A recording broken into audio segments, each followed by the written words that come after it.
ఇవన్నీ కూడా మన బాలామృతం మనం సెంటర్లో ఇస్తున్నటువంటి బాలామృతం డిఫరెంట్ ఐటమ్స్ ఎట్లా చేయాలి అన్నది మనం చెప్తూ ఉంటాం సార్. అండ్ మునగాకు స్పెషల్గా కాల్షియం ఉండాలి కాబట్టి మునగాకుతో ఎట్లా డిఫరెంట్గా డిన్నర్ అంటుంది ఇంతకుముందు, ఇప్పుడైతే వాళ్ళు ఇష్టంగా తింటున్నారు. తయారు చేసి ఇస్తారా వాళ్ళకి?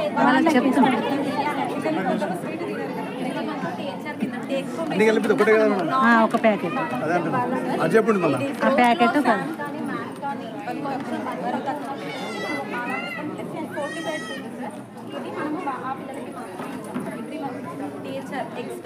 అన్నీ మిక్సింగ్ చేసి ఒక పౌడర్ అంటే ఆ పౌడర్తోనే అన్నీ చేయొచ్చు. ఏ రకంగా తినాలనుకుంటే ఆ రకంగా. సప్లిమెంటరీ న్యూట్రిషనే కాదు, ప్రీ స్కూల్ కూడా సార్.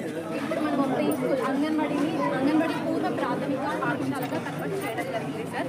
అందులో భాగంగానే మనకు టీచర్లకి కూడా సార్ ప్రియదర్శిని పూర్వ ప్రాథమిక విద్యా కరదీక్షణకి మనం మీద ట్రైనింగ్ ఇచ్చాము. అండ్ ఇది సెప్టెంబర్ వరకు వచ్చింది సార్. సేమ్ లాంచ్ చేసిన తర్వాత వస్తుంది. అండ్ మనం ఓన్లీ ఫుడ్ ఒకటే కాదు, ప్రీ స్కూల్ పాఠాలు చెప్తాం సార్. అంటే ఇంతకుముందు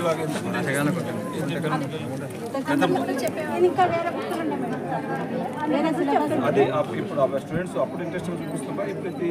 ఇప్పుడు కొత్త సిలబస్ కొత్త సిలబస్తోనే ఎక్కువ ఇంట్రెస్ట్గా వస్తున్నారు స్కూల్కి వాళ్ళు. మేము చిన్న పిల్లలతో సార్ 2.5 years పిల్లల్ని కూడా వాళ్ళ తల్లులు మా దగ్గర పంపించడానికి ఇంట్రెస్ట్ పంపిస్తున్నారు కూడా స్కూళ్ళకి పిల్లలు. మా పాటలు ఆటలు కథలు పిల్లలకు కూడా మేము ఏం చెప్తామంటే ఇంటికి వెళ్ళిన తర్వాత మీ తల్లిదండ్రులకు కూడా మీరు ఏం చెప్తున్నారు, మేము కథ చెప్పినాం కదా ఆ కథ మీరు మీ అమ్మలకు చెప్పండి అని అంటే వాళ్ళు ఆల్రెడీ చెప్తున్నారు. మా పిల్లలు అది చెప్తున్నారు ఇది చెప్తున్నారు అని వాళ్ళ తల్లులు కూడా నెక్స్ట్ కూడా చెప్పగలుగుతున్నారు. మా దగ్గర ఆట పాటలతో కిట్ కూడా ఇవ్వడం జరిగింది. జూన్ మంత్లో ఇవ్వడం జరిగింది. ప్రతి నెల ఎవ్రీ మంత్ వాళ్ళు తక్కువ బరువు ఉన్నారా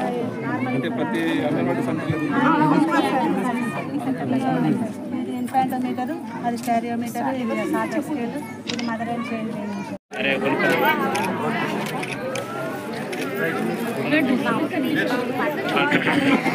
లేవు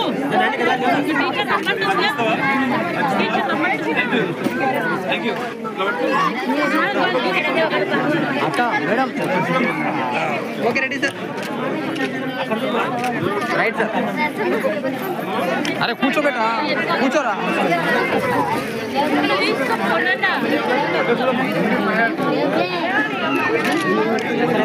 ఓకే సార్.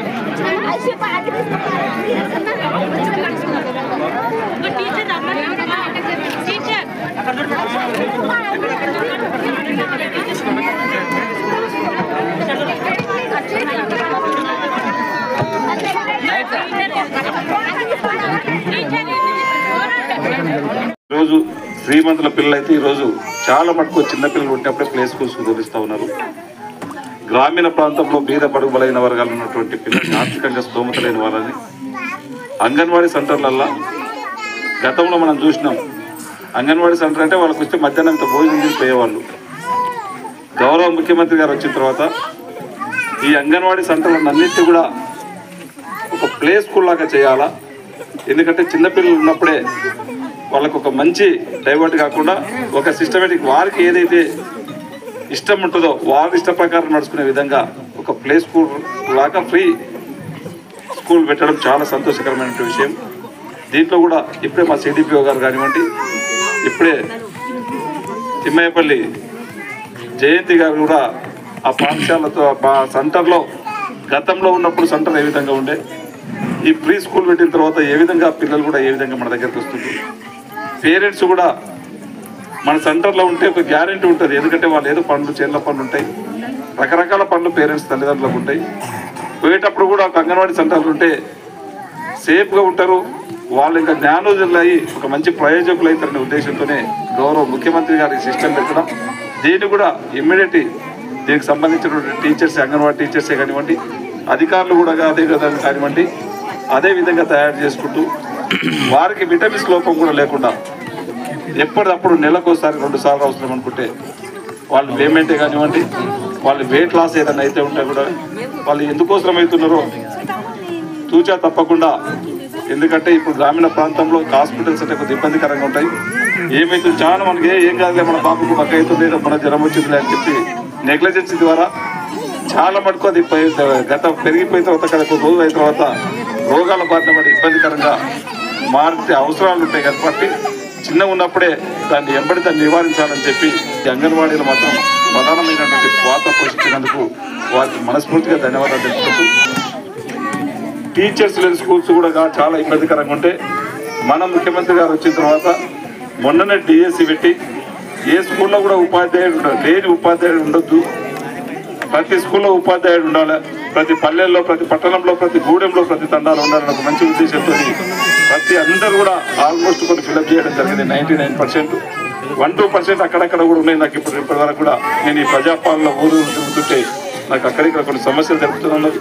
అక్కడ కూడా ఉపాధ్యాయులు ఎక్కడైతే అవసరం ఉన్నారో ప్రతి దగ్గర కూడా పంపించే బాధ్యత ఖచ్చితంగా నేను తీసుకుంటాను. మన గౌరవ ముఖ్యమంత్రి ఎడ్యుకేషన్ మినిస్టర్ ఉన్నందుకే ఈరోజు ఒక టీచర్స్ రిక్రూట్మెంటే కానివ్వండి, మన ట్రాన్స్ఫర్స్ జరుగుతూ కూడా చాలా ట్రాన్స్పరెంట్గా ఒక్కరికి ఇబ్బంది లేకుండా ట్రాన్స్పరెంట్ జరగడం జరిగింది.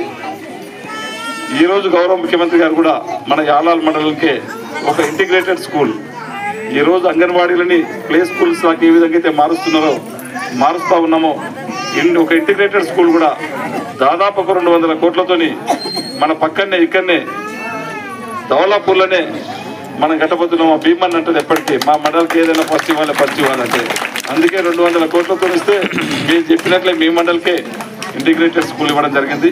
ఆ ఇంటిగ్రేటెడ్ స్కూల్ అంటేనే ఒక కార్పొరేట్ స్కూల్కు ధీటుగా అన్ని మౌలిక సదుపాయాలు ఉండే విధంగా నేను చెప్పిన ఎలక్షన్స్ అప్పుడు కూడా ఖచ్చితంగా తాండూరులో ఒక మంచి ఎడ్యుకేషన్ అప్పుడు తీసుకొస్తామని చెప్పినట్లే మన గౌరవ ముఖ్యమంత్రి గారు కూడా దాంట్లోనే ఒక మంచి స్కూల్ ప్రతి నియోజకవర్గానికి ఒక స్కూల్ ఇవ్వాలని ఒక చక్కటి సంకల్పంతో ఆ స్కూల్ కూడా ఎంబడే మనకి సెకండ్ ఫేజ్లోనే మొన్ననే శాంక్షన్ చేపించడం కూడా జరిగింది.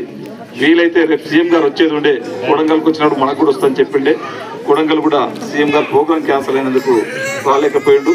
మళ్ళీ నెక్స్ట్ సీఎం గారితోనే ఫౌండేషన్స్ కంపల్సరీ పెట్టి అతి త్వరలోనే మన పిల్లలకు అందించే విధంగా మన పిల్లలకు దాంట్లో చదువుకునే విధంగా ఇంటిగ్రేటెడ్ స్కూల్ని అతి త్వరలోనే ప్రారంభించుకుందాం. మిగతా వసతులు మిగతా కూడా గౌరవ ముఖ్యమంత్రి గారు కానీ కాంగ్రెస్ ప్రభుత్వం కానీ ఏదైతే చెప్పున్నదో ఆర్థికంగా మనకి ఎంత ఇబ్బందులున్నా గత 10 సంవత్సరాల ఆర్థిక వ్యవస్థను అంతా చిన్నాభిన్నం చేసినా మళ్ళా ఆర్థిక వ్యవస్థను గాడిలో పెట్టి అన్నింటినీ కూడా ఒక్కొక్కటి చెప్పినటువంటి హామీలను కూడా నిలబెట్టుకుంటూ ఈరోజు రుణమాఫీ వరకు ఇస్తూ ఉన్నాం. రేపు మాపు రైతు బంధు కూడా ఇస్తూ ఉన్నాం. రేపటి నుంచి ఇండ్లు లేని మా సోదరి మనలకు అందరూ కూడా ఎలక్షన్స్ అప్పుడు చెప్పినాం. రేపటి నుంచి అప్లికేషన్స్ అన్నింటినీ కూడా తీసుకోమని చెప్పినాం.